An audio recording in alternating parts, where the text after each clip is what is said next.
నమో తస్స భగవతో అర్హతో సమ్మా సంబుద్ధస్స. ఈరోజు బుద్ధ పూర్ణిమ. 3 సందర్భాలు ఈ పౌర్ణమి రోజే జరిగాయి, అంటే వైశాఖ పూర్ణిమ రోజే. మొదటిది, బోధిసత్వుడిగా ఉన్న సిద్ధార్థుడు జన్మించడం. రెండవది, ఆయన జ్ఞానోదయం పొందింది కూడా ఇదే రోజు. మూడవది, ఆయన మహాపరినిర్వాణాన్ని కూడా పొందింది ఈ వైశాఖ పూర్ణిమ రోజే. అందుచేత బౌద్ధులు ఈ రోజుని చాలా ఘనంగా జరుపుకుంటారు. అయితే ఈరోజు మనం ఇతివృత్తికలోని ఒక చిన్న ఇతివృత్తిక గురించి చెప్పుకుందాము. ధాతు సోసందన సూత్రం గురించి. ఇది ఒక భిక్షువు ఇలా చెప్తున్నాడు. భగవానుడు ఇలా చెప్పాడు, ఆ అర్హంతుడు ఇలా చెప్పగా నేను ఇది విన్నాను అని.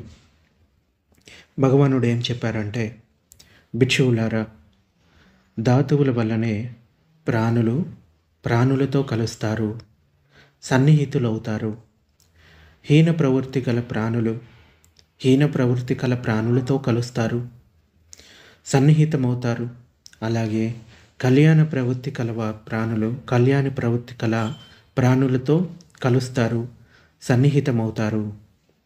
భిక్షువులారా, పూర్వం కూడా అన్ని ప్రాణులు ధాతువుల స్వభావం కారణంగానే పరస్పరం ఒకరితో ఒకరు కలిశారు, సన్నిహితమయ్యారు.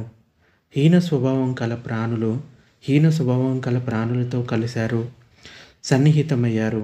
అలాగే కళ్యాణ ప్రవృత్తి కల ప్రాణులతో కలిశారు, సన్నిహితమయ్యారు. అలాగే రానున్న కాలంలో కూడా భిక్షువులారా, ఈ ధాతువుల కారణంగానే ప్రాణులతో కలుస్తారు, సన్నిహితమవుతారు. హీన ప్రవృత్తి కల ప్రాణులతో కలుస్తారు, సన్నిహితమవుతారు. అలాగే కళ్యాణ ప్రవృత్తి కల ప్రాణులతో కలుస్తారు, సన్నిహితమవుతారు. భగవానుడు ఈ విషయాన్ని ఇలా చెప్పాడు. ఒకరి సహవాసంతోటే తృష్ణ అనేది పుడుతుంది. ఆ సహవాసం లేకపోతే నశిస్తుంది, అంటే అది లేకపోతే నశిస్తుంది. చిన్న కర్ర పలకతో మనిషి మహాసముద్రాన్ని దాటలేనట్లుగా సోమరితనంతో ఉండే వారితో సాంగత్యంతో ఉంటే అటువంటి సాధుజీవి కూడా ఈ సంసార సముద్రాన్ని దాటలేడు. అందుకని దృఢశక్తితో ప్రయత్నించని సోమరిని వదిలిపెట్టాలి. అలాగే ఏకాంతవాసిగా ఉండేవారిని, త్యాగగుణాన్ని ఉన్నవారిని, ధ్యానం చేసేవారిని, అలాగే సదా దృఢశక్తితో ప్రయత్నించేవాడిని, అర్యుడు పండితుడు అయిన వాడిని సహవాసం చెయ్యాలి. అంటే మనం హీన ప్రవృత్తి కలవారితో సహవాసం చేస్తే వారిలాగే మారిపోతాము. ఉదాహరణకి, ప్రాణులు చంపేవాడి సహవాసం చేస్తే ఆ అలవాటు కొద్ది రోజులకి ఇతనితో స్నేహం చేయడం వల్ల ఇతనికి కూడా ఆ ప్రవృత్తి అనేది వస్తుంది. అలాగే దొంగతనం చేసే వారితోటి సహవాసం చేస్తే ఆ దొంగతనం ఇతడికి కూడా అలవాటు అవుతుంది. అలాగే వ్యభిచారం చేసేవాడితో సహవాసం చేస్తే ఆ అలవాటు ఇతనికి కూడా అవుతుంది. అలాగే అబద్ధాలు చెప్పేవాడితో సహవాసం చేస్తే ఆ అలవాటు ఇతనికి కూడా వచ్చే అవకాశం ఉంటుంది. మత్తు పదార్థాలు తీసుకునే వాడితో సహవాసం చేస్తే ఆ అలవాటు ఎవరైతే సహవాసం చేస్తున్నారో వారికి వచ్చే అవకాశం ఉంటుంది. అలాగే ఎవరైతే జూదం ఆడేవాడితోటి, అలాగే వేరు విషయాల్లో పాల్గొనే వాడితోటి, అంటే పాపకర్మల్లో పాల్గొనే వాడితోటి సహవాసం చేస్తే ఆ ప్రవృత్తి అన్నది ఇతడికి కూడా వస్తుంది. అంటే సహవాసం వల్లనే తృష్ణ పుడుతుంది.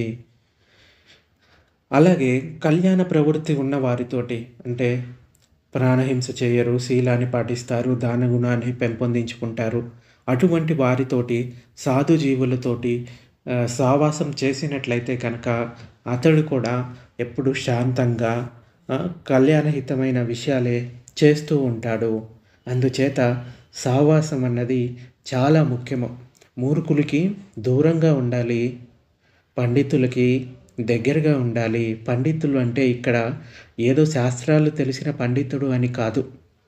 ఎవరి లోపల అయితే త్యాగగుణం ఉందో, ధ్యానం చేస్తారో, అలాగే ఎవరి మనసుల్లో ఈ రాగము, ద్వేషము, మోహము తక్కువగా ఉన్నాయో అటువంటి వ్యక్తిని పండితుడు అని చెప్పవచ్చు. అంటే ఎవరైతే తమ మనసుని పరిశుద్ధం చేసుకుంటారో అటువంటి వ్యక్తిని పండితుడు అని చెప్పవచ్చు. సో, ఈ విధంగా మనం ఎవరితో అయితే సావాసం చేస్తామో, సోమరితో సావాసం చేస్తే ఆ సోమరితనం మనకు కూడా వస్తుంది. అందుచేత అటువంటి హీన ప్రవృత్తి కలవారిని వదిలిపెట్టి కళ్యాణ ప్రవృత్తి కలవారితోటి సహవాసం అన్నది చెయ్యడం చాలా మంచిది.